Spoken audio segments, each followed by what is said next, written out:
ఓం నమో వెంకటేశాయ. అందరికీ నమస్తే అండి. Welcome back to my channel Tirumala talks. నేను మీ లక్ష్మీ పూజిత. తిరుమల యొక్క డైలీ అప్డేట్స్కి స్వాగతం అండి. తిరుమల దర్శనానికి సంబంధించిన లేటెస్ట్ అప్డేట్స్ కోసం మన ఛానల్ యొక్క టెలిగ్రామ్ గ్రూప్లో మరియు వాట్సాప్ ఛానల్లో జాయిన్ అవ్వగలరు.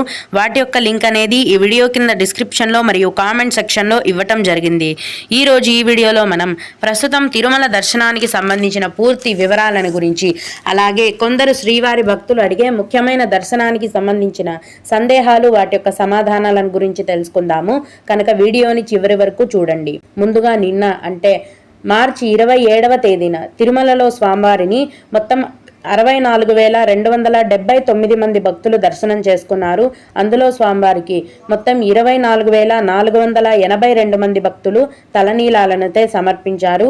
నిన్నటి రోజున తిరుమలలో శ్రీవారి హుండీ యొక్క ఆదాయం అనేది 4,36,00,000 రూపాయలు. ఈరోజు కూడా ఎటువంటి దర్శనం టికెట్లు లేకుండా నేరుగా భక్తులని ఫ్రీ దర్శనానికి అనుమతిస్తున్నారు. ఈ విధంగా ఎటువంటి దర్శనం టికెట్లు లేకుండా నేరుగా వెళ్లే ఫ్రీ దర్శనానికి ప్రస్తుతం దాదాపుగా 24 గంటల సమయం అనేది పడుతోంది. అలాగే తిరుపతిలో ఇచ్చే ఉచిత సర్వదర్శనం టికెట్లతో దర్శనానికి వెళ్లే భక్తులకైతే దర్శనానికి దాదాపుగా 5 నుంచి 6 గంటల సమయం అనేది పడుతోందండి.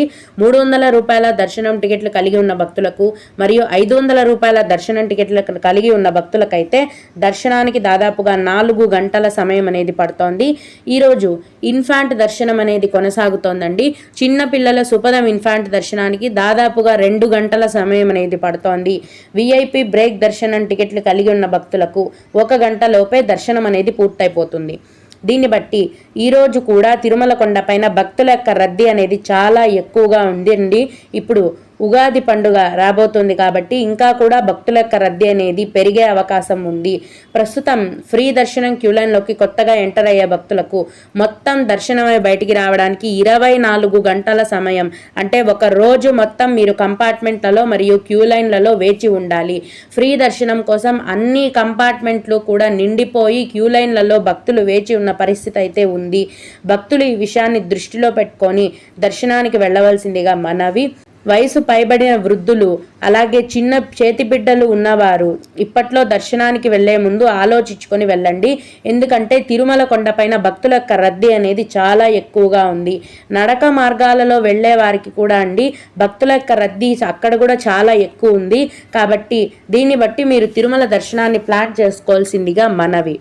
ఇప్పుడు కొందరు శ్రీవారి భక్తులు అడిగే ముఖ్యమైన దర్శనానికి సంబంధించిన సందేహాలు, వాటి యొక్క సమాధానాలను గురించి తెలుసుకుందాము. ఇవి అడిగిన వారికే కాకుండా దర్శనానికి వెళ్లే ప్రతి ఒక్కరికి కూడా ఉపయోగపడతాయి.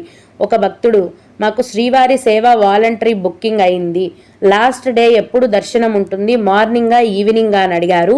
మీరు శ్రీవారి వాలంటరీ సేవ బుక్ చేసుకున్నారు కాబట్టి ముందుగా తిరుమల కొండకి వెళ్ళి, మీరు బుక్ చేసుకున్న డేట్కి తిరుమల కొండకు వెళ్ళి అక్కడ శ్రీవారి సేవా సదన్ బిల్డింగ్లో రిపోర్ట్ చేయాలండి. ఫస్ట్ అక్కడ మీకు ఒక ఇన్ఛార్జ్ ఉంటాడు.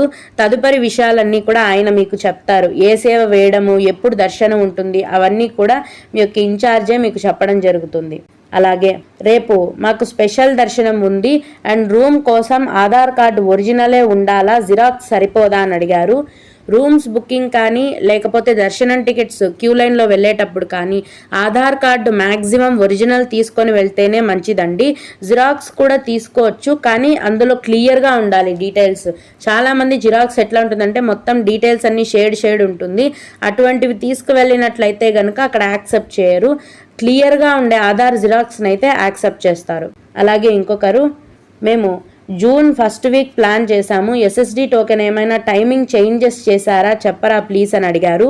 ప్రతిరోజు కూడా తిరుపతిలో 3 చోట్ల సర్వదర్శనం టికెట్లను కేటాయిస్తారండి. ఎక్కడెక్కడంటే తిరుపతిలోని శ్రీనివాసం, విష్ణు నివాసం కాంప్లెక్స్లలో, అలాగే అలిపిరి భూదేవి కాంప్లెక్స్లో రాత్రి 9 గంటల నుంచి ఉచిత సర్వదర్శనం టికెట్లను ప్రతిరోజు కూడా కేటాయిస్తారు. రాత్రి 9 గంటల నుంచి ఈ టికెట్లను కేటాయించడం మొదలు పెట్టగానే భక్తుల యొక్క రద్దీ ఎక్కువగా ఉంటే కనుక అర్ధరాత్రి రాత్రికంతా టికెట్లు అయిపోతాయి, లేదా మరుసటి రోజు తెల్లవారుజామున వరకు టికెట్లు అనేవి అందుబాటులో ఉంటాయి. ఇవండి టైమింగ్స్. మీరు సాయంత్రం నుంచే ఎస్ఎస్డి టికెట్స్ ఇచ్చే క్యూ లైన్లో ఉంటే మీకు ఖచ్చితంగా టికెట్లు అనేవి దొరికే అవకాశం ఉంటుంది. ఈ ఎస్ఎస్డి టోకెన్స్ తీసుకోవాలంటే మీ యొక్క ఆధార్ కార్డు ఒరిజినల్ కానీ జిరాక్స్ కానీ ఖచ్చితంగా ఉండాలి. ప్రస్తుతం ఉన్న భక్తుల యొక్క రద్దీని బట్టి ఈ ఎస్ఎస్డి టోకెన్స్ తీసుకొని దర్శనానికి వెళ్తే గనక దర్శనానికి 5 నుంచి 6 గంటల సమయం అనేది పడుతోంది. ఓం నమో వెంకటేశాయ. మీకు కూడా ఈ విధంగా ఏవైనా సందేహాలు ఉన్నట్లయితే ఈ వీడియో కింద కామెంట్ సెక్షన్లో తెలియజేయగలరు. నేను వాటికి ఖచ్చితంగా రిప్లై ఇవ్వడానికి ప్రయత్నిస్తాను. ఇవి ఇవాల్టి తిరుమల అప్డేట్స్. ఇలాంటి మరిన్ని వీడియోల కోసం నా ఛానల్ని సబ్స్క్రైబ్ చేసుకోండి. ఈ వీడియోని లైక్ చేసి షేర్ చేయగలరు. ఓం నమో వెంకటేశాయ.